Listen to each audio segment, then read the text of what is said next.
suatu ketika, ada seorang gadis yang baru saja lulus dari sekolah menengah atas yang terlahir di tengah keramaian kota Jakarta Selatan. Dia bernama Maya, seorang gadis cantik yang selalu ceria dan mempunyai cita-cita yang tinggi.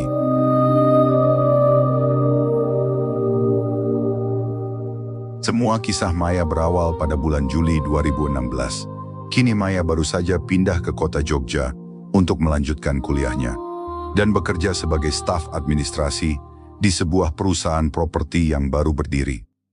Dia menyewa kamar kecil di sebuah kos tua, tapi sangat bersih dan terawat, yang berada tak begitu jauh dari tempat kerjanya. Kos tersebut memiliki 3 lantai, dengan lantai 1 digunakan sebagai 3 kamar penghuni, ruang tamu dan kantin kecil. Di lantai 2 sebagai 5 kamar penghuni dan 1 area kosong, yang biasa digunakan untuk berkumpul santai para penghuni kos. Dan lantai 3 ada 4 kamar penghuni, dengan 1 kamar bernomor C8 yang selalu terkunci, dan 1 area jemur pakaian. Setiap hari, Maya selalu bangun jam 6 pagi dan sarapan bubur ayam di kantin kos yang dibuat oleh Ibu Sri, pemilik kos yang ramah dan selalu murah senyum. Namun sebenarnya memendam sesuatu yang sulit untuk dilupakan. Di kos tinggal beberapa penghuni lain. Pak Anton yang bekerja sebagai sopir taksi, Rini mahasiswi semester akhir, dan Kak Joko yang menjalankan usaha catering dari kamarnya. Kini kehidupan sehari-hari Maya berjalan biasa saja. Kuliah malam untuk menyelesaikan gelar sarjana, bekerja pagi hingga sore, dan terkadang berkumpul dengan teman-teman kos untuk makan malam bersama. Hanya ada satu hal yang sedikit aneh. Setiap kali Maya dan penghuni lain melewati pintu kamar C8 di lantai 3, dia merasakan hawa dingin dan suasana aneh yang tidak masuk akal. Terkadang juga mendengar suara langkah kaki pelan yang seolah-olah mengikutinya.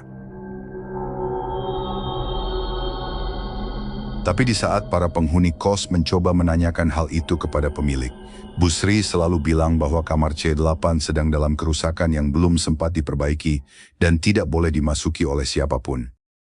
Awalnya semua tampak biasa-biasa saja. Pak Anton yang sudah lebih lama tinggal di kos itu pun sebelumnya tak pernah merasakan hal aneh apapun. Semua berjalan normal. Namun, setelah beberapa bulan kemudian, hal-hal janggal mulai terjadi. Maya sering menemukan benda-bendanya yang pindah tempat tanpa dia menyadarinya. Bukunya yang selalu ada di meja tulis, terkadang ada di lantai dekat pintu kamar C8. Atau gelasnya yang ada di kompor muncul di sudut kamar yang jarang dia gunakan. Ini juga cerita bahwa dia pernah melihat bayangan seseorang yang berdiri di koridor dekat pintu C8 lantai 3 pada malam hari.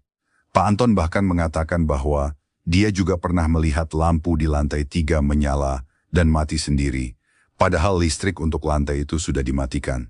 Tapi Pak Anton menganggap mungkin karena konsleting listrik saja. Suatu malam, di saat Maya sedang mengerjakan tugas kuliahnya, dia mendengar suara ketukan pelan di pintu kamarnya. Ketika dia membuka pintu, tak ada orang di sana. Hanya ada sebuah surat yang tergeletak di lantai. Isinya hanya 1 kalimat. Jangan pernah masuk ke kamar C8. Maya menunjukkan surat itu kepada Bu Sri, dan juga menunjukkan kepada penghuni lain. Kali ini wajah Bu Sri tak lagi ceria. Dia terdiam sejenak, lalu bilang bahwa surat itu bukan dari dia, atau penghuni kos lainnya. Dia akhirnya mengaku bahwa di beberapa tahun lalu, kamar yang bernomor C8 pernah ditempati oleh seorang wanita bernama Dewi, yang bekerja sebagai guru di sekolah dekat sana. Tapi sekitar 7 tahun lalu dia menghilang tanpa jejak. Polisi mencari tapi tidak menemukan apa-apa, dan kasusnya akhirnya ditutup sebagai hilang misterius. Penasaran mulai menggoda Maya dan para penghuni lain. Mengapa kamar C8 selalu terkunci? Apa hubungannya Dewi dengan kos ini? Dan siapa yang meninggalkan surat itu padanya? Pada suatu malam, ketika semua penghuni kos lain belum pulang, bahkan ada yang baru saja keluar untuk menghadiri acara di kampus atau bertemu teman, Maya hanya seorang diri di kamar kos. Seperti biasa, setelah Maya merasa jenuh dan capek belajar, Maya asik bermain ponselnya. Tapi tiba-tiba lampu di seluruh kos padam total. Lalu ia mengambil senter dari lemari dan berencana untuk pergi ke kamar Bu Sri untuk menanyakan masalah listrik. Tapi, di saat Maya melewati koridor di depan kamarnya, dia melihat bahwa tangga menuju lantai 3 kini terlihat terang, dengan cahaya kuning samar yang ternyata menyala dari dalam kamar C8. Maya mengira ada tukang yang sedang memperbaiki listrik di kamar itu. Ia pun merasa ada kesempatan, dengan hal yang selama ini membuat ia penasaran. Lalu ia mulai perlahan melangkah, ingin ikut melihat keadaan di dalam kamar itu, kenapa selalu terkunci dan tak ada satupun yang diperbolehkan masuk. Lalu Maya pun melangkah perlahan menaiki tangga menuju lantai 3. Di lantai 3, ada 4 kamar yang tak berpenghuni satupun, dan kini semua pintu terbuka. Dan ternyata tak ada seorang pun. Ia memanggil-manggil, tapi tak ada jawaban. Sesampainya ia tepat di depan kamar urutan pertama, kamar dengan nomor C8, dia melihat furnitur yang masih utuh. Ranjang, meja, lemari pakaian. Seperti ada seseorang yang biasa menggunakan kamar itu dan baru saja keluar dari lokasi itu. Di atas meja belajar, ada foto-foto keluarga dan sebuah buku catatan harian. Maya yang telah lama memendam rasa penasaran itu pun memutuskan untuk membukanya dan mulai membaca. Hari ini saya melihat dia lagi. Dia bilang, saya tak boleh pergi, tapi saya tak ingin lagi berada di sini. Ini bukan rumah saya. Tapi kenapa dia selalu menakut-nakutiku? Maya tak begitu paham apa maksud dari catatan di buku itu. Di saat Maya sedang fokus membaca catatan-catatan itu, tiba-tiba dia merasakan seperti ada seseorang yang berdiri di belakangnya. Ketika dia menoleh, dia seketika terkejut karena melihat sosok wanita dengan rambut panjang yang menutupi wajahnya, mengenakan baju guru warna coklat tua. Wanita itu perlahan mengangkat kepalanya. Wajahnya penuh dengan luka hitam dan biru, mata yang memerah seolah sudah begitu lama menangis.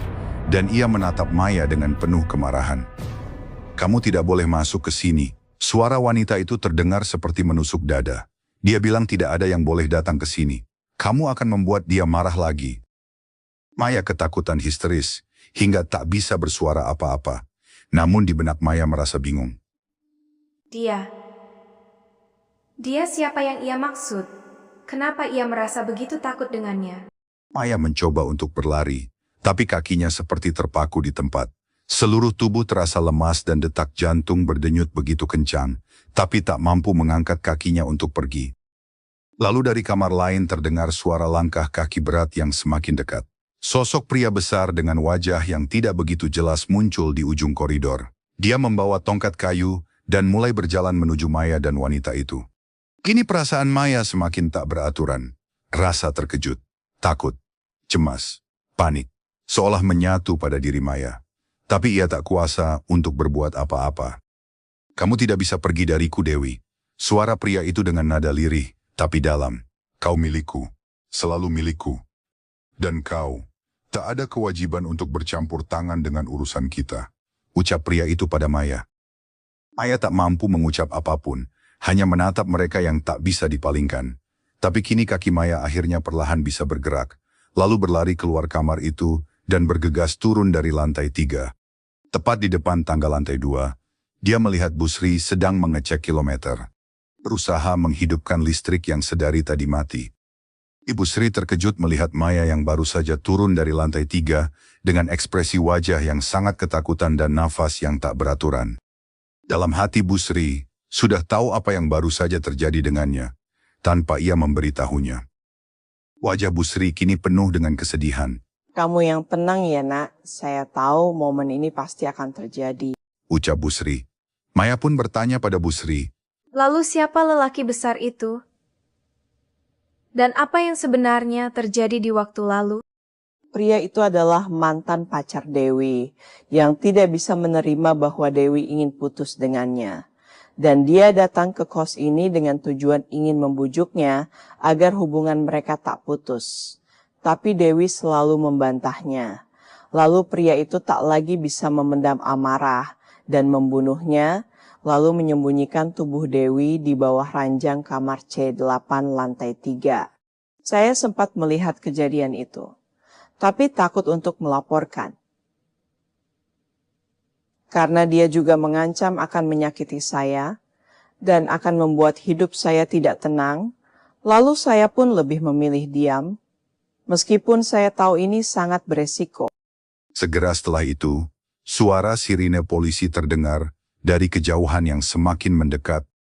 Ternyata Kak Joko yang baru saja pulang dan melihat dari tangga kalau pintu kamar C8 sedang terbuka. Lalu ia melihat Maya yang ada di situ dengan situasi yang tidak aman. Jadi ia langsung memanggil bantuan polisi untuk mengamankan situasi. Dengan bantuan Maya dan Busri, polisi melakukan penyelidikan dan menemukan jasad Dewi yang tinggal tulang belulang utuh di bawah ranjang kamar C8. Bukti-bukti lain juga ditemukan, termasuk buku catatan harian Dewi yang menjelaskan semua hal yang terjadi padanya di kala itu. Lalu Busri yang ditemani Maya pun dibawa ke kantor polisi, karena ia adalah saksi kejadian yang akan dimintai keterangan-keterangan lebih detail mengenai kasus itu. Tak lama di kemudian hari polisi langsung mencari jejak-jejak pelaku, yang ternyata kini sudah berstatus sedikit gangguan jiwa dan sudah kabur ke luar kota. Namun dengan usaha para polisi yang cukup maksimal, akhirnya mantan pacar Dewi kini berhasil ditangkap dan diadili sesuai undang-undang. Waktu demi waktu terus berjalan. Tak terasa kini sebulan sudah terlewati. Setelah kasus itu selesai, Busri memutuskan untuk membuka kembali lantai 3. Dia melakukan perbaikan menyeluruh dan mengubah salah satu kamar menjadi ruang ibadah kecil untuk penghuni kos. Foto Dewi ditempatkan di sana sebagai penghormatan.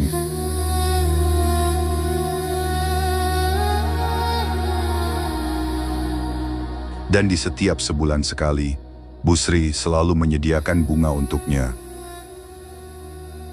Maya dan penghuni lain tetap tinggal di kos itu. Sekarang, ketika dia dan para penghuni lain memasuki area lantai 3 dan melewati ruangan C8, mereka tidak lagi merasakan hawa dingin atau suara-suara aneh. Malah, terkadang mereka merasakan rasa hangat yang menyelimuti dirinya, seolah-olah seseorang sedang memberikan dukungan padanya. Kos kembali tenang dan damai. Semua penghuni merasa nyaman tinggal di sana, dan cerita tentang apa yang terjadi di kamar C8 lantai 3 menjadi bagian dari sejarah kos yang selalu diingat dengan rasa hormat.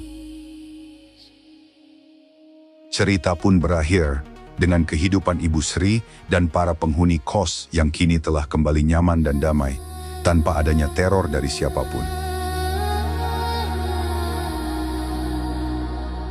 Buat teman-teman mistis, mohon dukungannya untuk channel ini dengan like, komen dan subscribe, agar saya selalu semangat dalam mencari kisah-kisah mistis berikutnya. Terima kasih. Sekian. Wassalamualaikum warahmatullahi wabarakatuh.